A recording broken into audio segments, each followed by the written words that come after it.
ang Yonko Crew ay ang pinakamalakas na pirate organization sa mundo ng One Piece. Bawat isa ay may napakalakas na puwersa at pinamamahalaan nila ang kanilang maraming teritoryo sa New World. Pero ang bawat Yonko Crew ay unique at may iba't ibang power structure at gumagamit ng iba't ibang strategies para ma-achieve nila ang kanilang goals. So ngayon ay nagkaroon na ng 7 Emperor Crew sa story. Kaya isa-isahin natin sila at i-analyze kung paano nila ginagampanan ang pagiging Emperor nila para malaman din natin kung bakit sila tinuturing na malaking threat ng world government.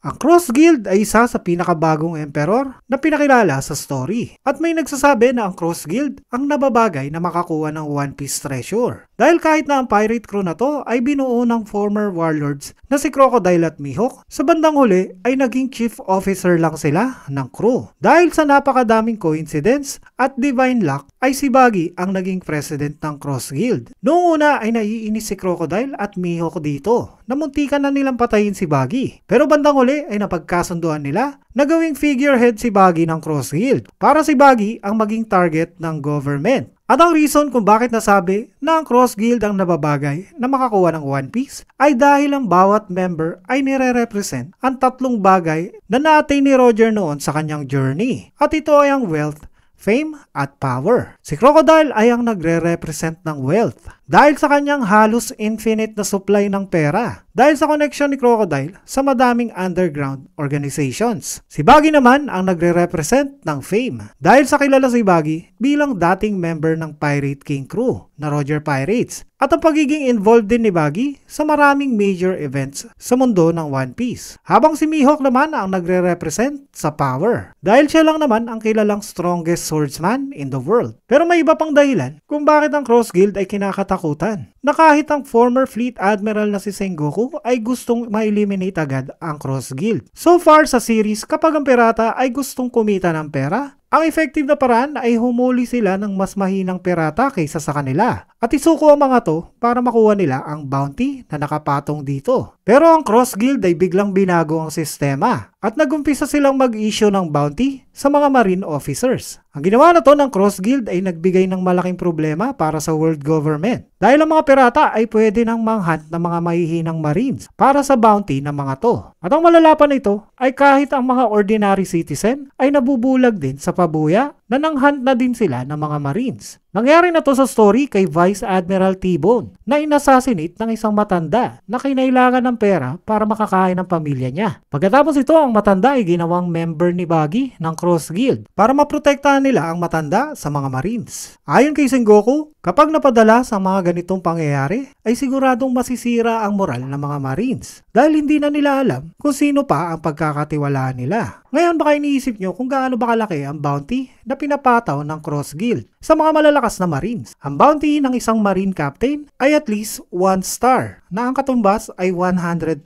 berries. At depende sa reputasyon at lakas ng marine captain, ang bounty nito ay pwedeng umabot hanggang 3 star o 300,000 berries. Pero ang mga elite marines na katulad ng mga admirals at ni Garp, ang Cross Guild ay ginagamit ang 3 crowns sa bounty ng mga to. Nakatumbas ay 3 billion berries ang bawat isa sa kanila. Ang lahat ng pera na to ay maaaring nanggagaling kay Crocodile. Kaya mapapaisip kayo kung gaano ba kayaman talaga si Crocodile. Pero kahit na maraming great qualities ang Cross Guild, bilang Emperor Crew ay mayroon pa rin isang problema na maaaring magpabagsak sa kanila. Ito ay kapag nakipaglaban sila sa ibang Emperor Crew. Sa labanan ay siguradong si Mihawk ang haharap sa captain ng Emperor Crew. Dahil si Mihawk ang pinakamalakas sa Cross Guild. Si Crocodile naman ay kakalabanin ang pinakamalakas na commanders. Habang ang ibang natitirang Cross Guild ay maaaring matalo at maubos agad sa labanan. Dahil ang Cross Guild ay mayroon lang 2 totoong malakas na member sa lahat ng crew. Maaari din naman nating isama si Buggy, Dustbone at Galdino. Pero ang mga to ay hindi makakasurvive sa mga crew ng ibang Emperor of the Sea na kakalabanin nila. Pero syempre, ang God level luck ni Buggy ay ang pinakamalakas sa puwersa sa One Piece universe. Kaya sa tulong nito at maraming coincidences, ay maaaring hindi na nila kailanganing kalabanin ang kahit isa sa mga Yonko crew. So ngayon ay hindi pa natin alam ang tungkol sa mga teritoryo ng Cross Guild sa New World. Pero siguradong may ilan-ilan din sila mga teritoryo sa New World. Sa dumaan na chapter ay in-announce si Buggy sa lahat ng Cross Guild members na oras na para kunin nila ang One Piece treasure na naglagay sa alanganing sitwasyon kay Mihawk at Crocodile dahil magmumukha silang duwag sa mata ng mga members ng Cross Guild kapag binawi nila ang sinabi ni Buggy. Kaya walang choice si Crocodile at Mihawk kundi sumang-ayon na lang sa sinabi ni Buggy. Ang Beast Pirates ay ang former Emperor crew na pinamumunuan ng strongest creature na si Kaido. Sila ay mayroong 20,000 members noon. Ang Beast Pirates ay hindi katulad ng ibang pirate crew dahil meron silang secret weapon na naging dahilan para maging isa sila sa pinakamalakas na pirate crew sa mundo. Madalas sa problema ng ibang pirate crew ay ilan-ilan lang ang nagkakaroon ng pagkakataon na magkaroon ng Devil Fruit power na nagiging dahilan para maging mahina ang ibang normal soldiers ng crew nito. Ito ang dahilan kaya nakipag-partner si Kaido kay Doflamingo noon para magkaroon ng access si Kaido sa artificial Devil Fruit na magpapalakas ng mga normal soldiers niya. Dahil dito, ang Beast Pirates ay mayroong pinakamaraming Devil Fruit user na crew sa mundo ng One Piece. Mayroon silang mahigit 500 Devil Fruit users sa crew nila. At kahit na malaking bagay ang pagkakaroon ng mahigit 500 Devil Fruit users sa crew, ay mayroong pang dalawang division sa crew ni Kaido na lubhang mas malakas pa kaysa sa mga to. Ang una ay ang Tobiropo o Flying Six. Ito ay ang grupo na binubuo ng 6 na malalakas na Devil Fruit user na personal na pinili ni Kaido. Pero hindi pa din sila ang masasabing pinakamalakas sa fighters sa Beast Pirates dahil ang pinakamalakas ay ang All Stars. Ito ay sina Jack the Drought, Queen the Plague at King the Conflagration. Ang tatlo na to ang malalakas na executive officers ng Beast Pirates na mayroong bounty na over 1 billion berries ang bawat isa. Ang isa pang unique sa kanila ay pare-parehas silang may barkong may theme na kaparehas ng kanilang Zoan forms na hindi pa natin nakikita sa ibang pirate crew sa One Piece. Si Kaido ay sinakop ang Wano, ang isla kung saan naninirahan ang mga malalakas na samurai